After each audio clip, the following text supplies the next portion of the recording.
world, it's Keely and I am back for another video. This is going to be my quarter 1 kind of wrap up. We're going to talk about all of the other stuff that I really enjoyed throughout the first 4 months of the year, and then we're going to move into the book section.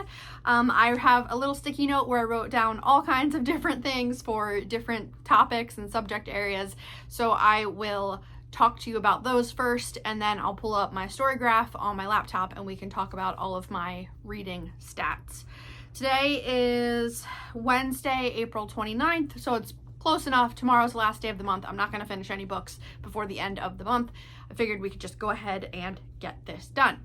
Now, throughout the year, I keep track of stuff in my reading journal. I actually started this journal in September, and I am getting very close to having it filled, but I am not going to get another reading journal until this one is completely filled, so I have probably like 20 pages left, I think, at the end. This is how many I have left, is just these here. I've filled up to this part with all kinds of different things, and we'll go through those. But one of the things that I decided to do last year, and I continued it this year, was throughout the months, I have a section where I write down the date and then like something fun that happened that day. I don't do it for every day. It's really just like the memorable things for that month. And then I have an HP Sprocket, one of those little printers. I print out pictures to remember things from that time and put it in there. And then it's fun. At the end of the year, my husband and I go through and we're like, oh yeah, I remember doing that. There's a couple different things that I do. One of the, like, to keep track of our year. So that's one thing that I do, which is really fun because I can keep track of like weather events, things that we did, like places we went to, food we had, achievements, all kinds of things. And the other thing that I've done since I think since 2023 is in the notes app on my phone, I keep track of everything that my husband and I watch together throughout the year. And then at the end of the year, I sit down with him and I read out all the different things that we watched. Okay, my husband actually called me. He's traveling for work and he was on his way back to his hotel from the conference. So we were talking about his day. Anyway, what was I talking about? Yes, on my phone in the notes app, we go through and we talk about everything that we've watched for the last year. It's been super fun to do it every year, and you can always tell like when we're on vacation because we tend to do Disney vacations, and that's when we watch a lot of Disney movies in the hotels. And then you can tell when it's Christmas time because you'll get all of the Christmas movies, so like the various Grinch movies, Muppet Christmas Carol, the Home Alone movies, all of that stuff. And it's just fun to go back and like remember or not remember watching certain things. So I wrote down a couple that we watched so far this year that we really loved. For my husband's birthday, we went out to dinner and we went to see Project Hail Mary in IMAX, and that was such a fun experience seeing the movie with him in IMAX. We had such a good time. And then we also watched Night of the Seven Kingdoms, which was incredible. We watched all of Game of Thrones together as it was coming out. It like got us through college and through grad school, and so having a newer show that actually ended really well, we very much appreciate it. So Night of the Seven Kingdoms was adorable and super fun, and we loved it. Then we have been watching a lot of horror movies recently and having such a great time with it. We have plans to do a horror movie like throwback weekend where we're gonna watch a lot of our favorites from growing up. So we're gonna rewatch like Cabin Fever, the original one with Ryder Strong. We're gonna watch The Grudge, and we just watched The Ring relatively recently, so we won't watch The Ring, but like Blair Witch, I Know What You Did Last Summer, those kind of movies, which I'm very excited for. We watched The Ugly Stepsister. Oh my god. If you don't do body horror, don't watch The Ugly Stepsister. If you can tolerate it, I would definitely watch it. I can tolerate gore up to a certain point. Body horror, not really at all. And I have very realistic, intrusive images in nightmares, and I tend to have a lot of nightmares as an adult, which is super duper fun. But so I try not to watch like anything that has to do with body horror or stuff like that because I will have nightmares about it.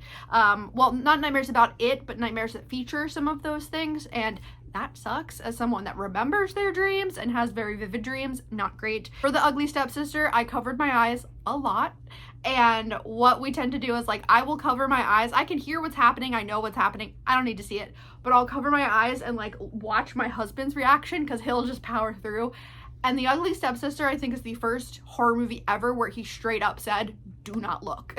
He was like, you know what's happening. It is the most disgusting thing ever. Please do not look. So there is a scene towards the end of the movie that's like, it felt like it was 10 minutes long of this one scene, and it just kept going, and it was so disgusting. I could hear what was happening, and he was freaking out. Yeah, it was gross. Excellent movie. So good. And then we recently watched Send Help with Rachel McAdams, and it was incredible. Absolutely loved it. Sam Raimi's newest horror movie. So much fun. Also some gore. Did not expect the level of gore in that movie that there was. I forgot that Sam Raimi can do gore. So it was very fun to see Rachel McAdams play such a different role. She did such a great job. So highly recommend those movies. The next thing is that, holy shit, did we get a lot of snow in Pennsylvania throughout this past winter. We have not had a snowstorm that bad in my recent memory since I was a kid. We got hit with a snowstorm in, was it 95 or 96? That dumped so much snow throughout the day that my cousin and I got stuck at our elementary school. And thankfully, where I grew up, the elementary school wasn't far from my aunt's house, and my parents had to call the elementary school and give permission for my aunt to drive over and pick us up because she was 2 streets away compared to where I lived, which was 4 streets away, in order for us to be released because it snowed so bad that buses couldn't go. It was crazy. And this season of snow was like that. There was one storm, we got 13 inches. And it was so crazy because we were watching on our iPhones of the weather predictions, and we're like, no, it's not going to be that bad. It was that bad. It was wild. And then we got hit with another round and then another round. So I'll have to look it up to see how many inches of snow southeastern Pennsylvania actually got this year, and I will insert it right here. It was wild. And there were weeks and weeks where it was so cold that the snow didn't melt, which is also not really what happens where I live in Pennsylvania. Typically we get a big snow, in a couple days it melts, and then you get that muddy, slushy disgustingness that is in all of the parking lots from plows that lasts for months until it finally melts. Yeah, that's not what happened this year. The snow was wild. New favorite little store that opened up that we absolutely love. There is a stationery store in Peddler's Village, which is in Bucks County. It's this outdoor shopping village. It's very cute, and there's restaurants, and they do festivals and shit, and it's called the Bucks Bespokery, and it's a stationery store.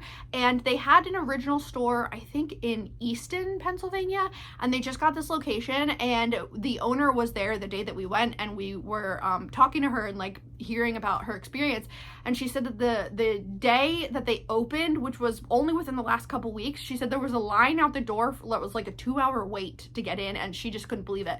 And I was telling my husband, I was like, yeah, journaling, crafts, all of that shit is very, very popular again right now. So everyone is going to stationery stores, and it honestly is the cutest little store.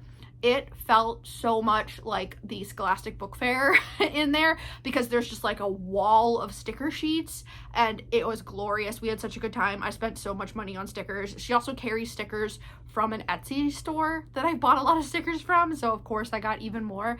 And then there's an entire back section that is all really fancy fountain pens and also not really fancy ones. I'm not really a fountain pen user, but my husband was for a very long time. He still has a shit ton of different inks and all the brands that he loves downstairs. He asked the owner there, hey, do you have this pen? How much are you selling it for? And they ended up spending 15 minutes talking about fountain pen prices and corporate world using fountain pens. And she worked in corporate, I was gonna say espionage, it wasn't espionage, corporate acquisitions or something for basically fulfillment and buying shit. And so she knows a lot about these products, and so she and my husband had this amazing conversation with each other, just nerding out about fountain pens, and he loved it, and she seemed to enjoy having a conversation with someone who knew a lot about fountain pens. So love that little store. We'll definitely go back every time we go to Peddler's Village. Also really enjoy running outside because it snowed so much. I didn't run outside for a very long time.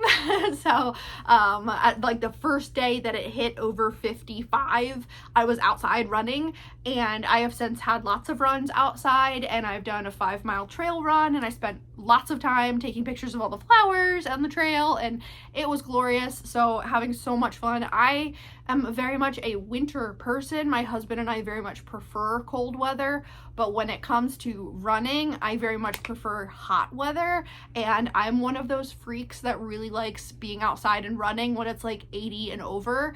And do I know that it's not safe for me? Of course I know that. I am a ginger who has been told my whole life to stay out of the sun by dermatologists who have told me to stay out of the sun.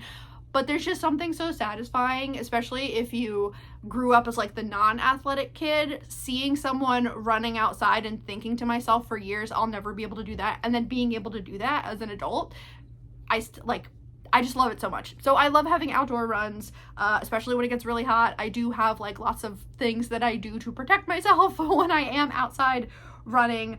So don't worry there. But yeah, running outside has been glorious. Something else that was great was we bought an entire fucking cake for my birthday. It was amazing. There is a bakery not terribly far from us that makes a rainbow cake, and it is so dense and amazing, and it's got that really, really thick icing that like cracks when air touches it, and you can like spackle your wall with it. It's so fucking thick. I love that icing. I hate like whipped icing. I love like the dense shit, and they do this cake perfectly, and we call it ally cake because it's rainbow cake. And do you remember that Vine of the girl, I think it's her mom, hands her a piece of cake that's rainbow, and then the mom's like, ally. So that's why we call it ally cake. And so for my birthday, I impulse bought a $40 ally cake, and we just ate an entire fucking birthday cake. It also freezes really well, so that was helpful. We went to Epic Universe in February for our vacation this year, and that was so much fun. So Epic Universe, if you're not involved in the like Universal Studios, Disney, all of that stuff, like theme parks, Epic Universe is the newest park in the like Universal parks in Florida, and Epic Universe is broken up into a couple different sections. The most popular section probably right now is the like Super Mario World section. It was fun. You can tell that the park is still pretty new. There's not really a ton to do. You can do most of the park in a day. If you really take your time, you could definitely like spend multiple days there, which we did, but there's just not that many rides yet, and it's packed in specific areas. So the Super Mario World area was really cute. The theming is perfect. If you've seen videos of parks overseas that have to do with like Nintendo, that's very similar to how it's themed here in Florida. But oh my god, overstimulation. There is so much happening, so many colors, so many sounds. So oh my god, it was a lot. So we went there, we did a couple of the rides, it was fun. There is a How to Train Your Dragon area, which honestly, one of our favorite areas ever of a theme park. The rides are super duper fun, and the food is really yummy, and it's just like the most immersive little area. We really enjoyed the How to Train Your Dragon area. There is a Harry Potter area, who gives a fuck. There is the best area, honestly, is the Universal Monsters. So there is a Frankenstein's monster ride. You go into Frankenstein's castle. The ride queue is incredible. We did that 5 times while we were there, and it was incredible. And the animatronics are some of the most like wildly realistic animatronics I've ever seen. Like, if you follow any of this, there's one animatronic in the Avatar area of Disney that was the most advanced animatronic, I think, in the world for a while. It's the River Rapids ride or whatever it's called. That animatronic now looks kind of mid compared to the animatronics that they have for this one, and there are so many of them. I was shocked at how many there are, and it wasn't until our 5th time riding it that there were any issues with any of them. One of Dracula's brides was kind of frozen in place, so you could hear her audio, but like she wasn't moving, and then the ride vehicle, like the whole ride broke. We got stuck on the ride for like 10 minutes.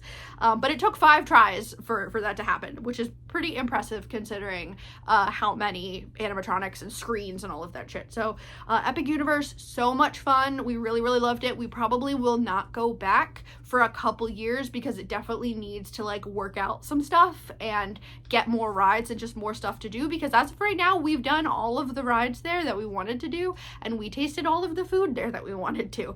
My favorite thing that they had was in the monsters area. There is a Frankenstein's monster shaped soft pretzel that comes with nacho cheese that's spicy. I will insert a picture. It was the best thing I had there.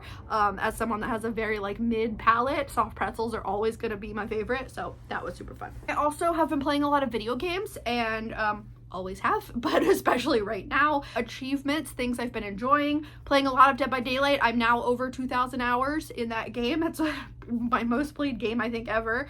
I also hit P100 on my Michaela, which I was hoping to do before the end of the year and didn't, but I did hit that in, I think, February. I finally prestiged her 100 times. I played a shit ton of Deep Rock Galactic so far this year. That's again one of my favorite PC games. I'm primarily a PC gamer. Okay, it is now actually the next day because just things got away from me. So let's go back to what we were talking about.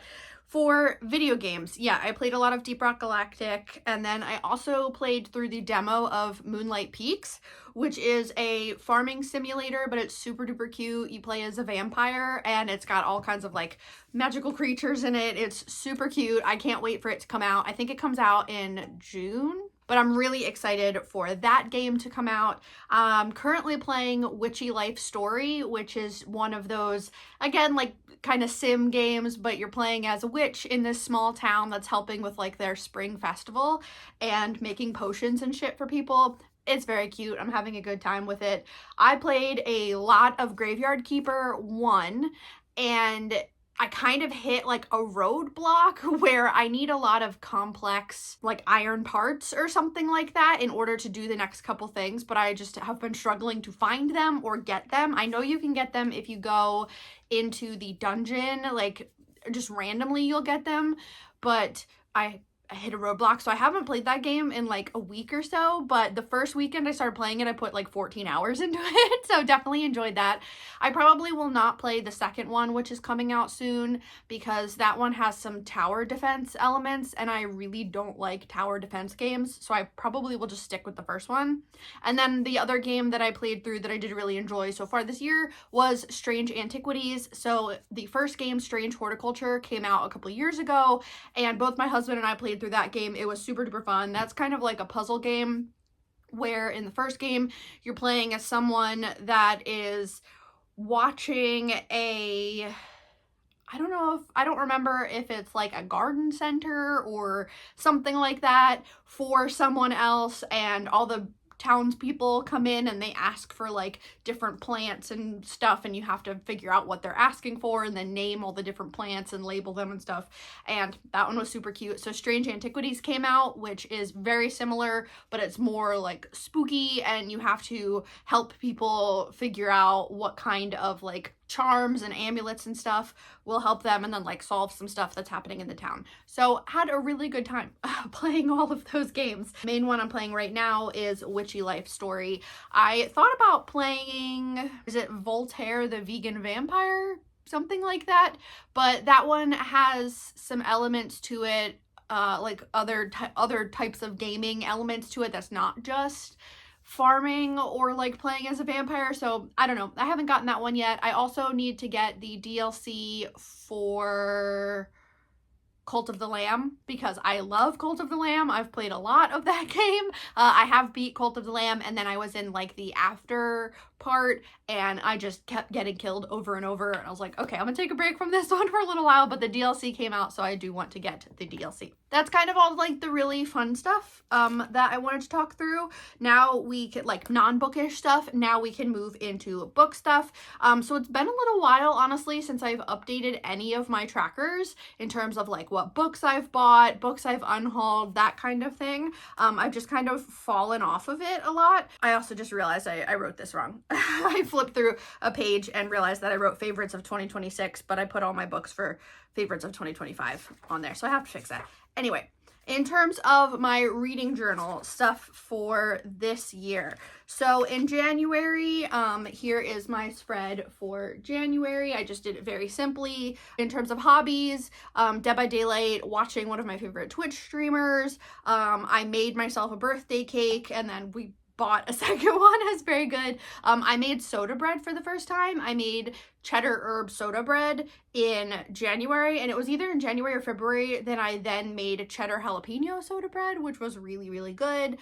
We had big snowstorms during January, and I have been lifting weights since November, and so I hit a couple of PRs with weightlifting, which was really fun. In terms of books that I really liked in January, I finished the Drowning Empire series by Andrea Stewart, so that was great. I read A Witch's Guide to Magical Innkeeping by Sango Mandana, which was great. Queen Demon by Martha Wells, which is the second book in, I think it's going to be a trilogy that she started a couple years ago. That was the second book, and I really enjoyed it. And then I read Wild Seed by Octavia Butler, which was incredible. I think those were like the main books that I really, really enjoyed in January. I also started my James Baldwin slow read this year, this quarter. So here is kind of my little spread for it. It's very simple. On this side is books written by James Baldwin, and on this side is books written about him, or other things that have to do with him and the Harlem Renaissance.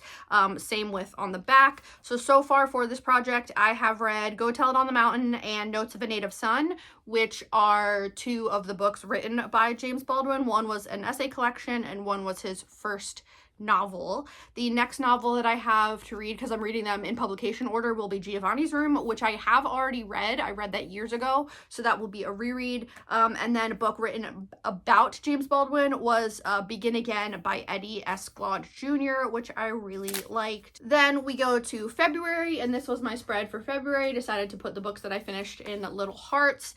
And I read The Undercutting of Rosie and Adam, which was incredible, by Megan Bannon. That is the third and I think final book in that trilogy. I read The Adventures of Amina Al-Sarafi by Shannon Chakraborty, which I really, really loved.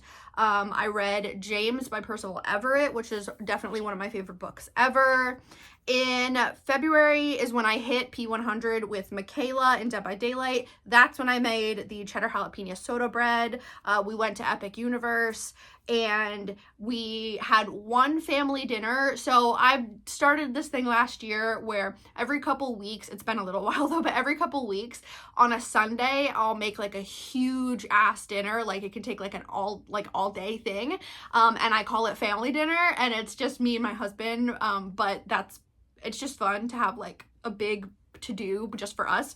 And so I asked him for that family dinner what he wanted, and he wanted chicken marsala. So I made homemade chicken marsala, and I made garlic mashed potatoes and some other stuff. I don't remember what else I made, but that was fun. We're due for another family dinner because it's been a while. I also started reading the books for the Stowe Prize, which is the Harriet Beecher Stowe award that gets given out for books that are like social justice, social activism. I have a copy of Uncle Tom's Cabin to finally read. I haven't picked it up yet.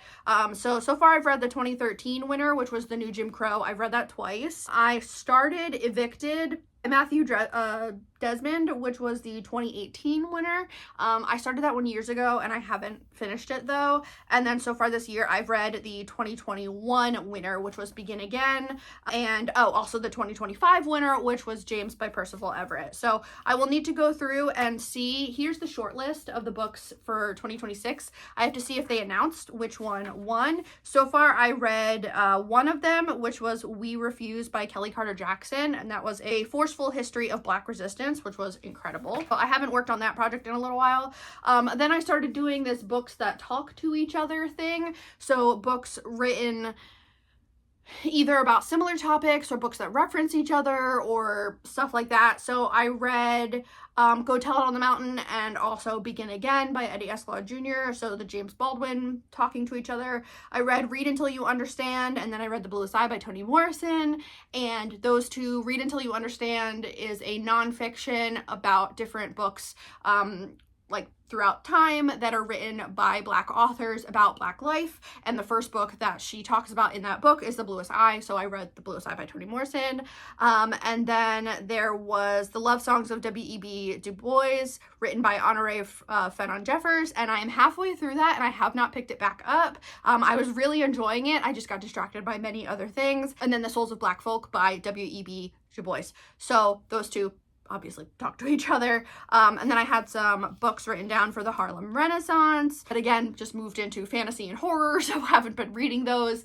We'll go back to them at some point, but for right now, I'm just having a lot of fun reading like spooky books. And then here was my spread for March. I decided to do Shamrocks and ended up hating it. So didn't super duper love that. I read The Everlasting by Alex E. Harrow. I think I've now read all of Alex E. Harrow's books, and honestly, The Everlasting was kind of mid for me. Not one of my favorites. This is when I started reading vampire books, so I read Hungerstone, which was wonderful. I read Jade City by Fonda Lee, so finally read that one. That's been on my shelf for a very long time. I finally read Gwen and Art Are Not in Love by Lex Croucher. That one was great. I read Strange Beasts, which was incredible, by Susan Morris. The second one is out, so I need to read that one. I read Lucy Undying. That one was great. In terms of hobbies, Deep Rock Galactic, Dead by Daylight, and making spreads in my reading journal. We went to a steakhouse for my husband's birthday in March, and it was wonderful. Did my first outside run in March for this year, and then have some reading sessions with my husband. So that's been a lot of fun.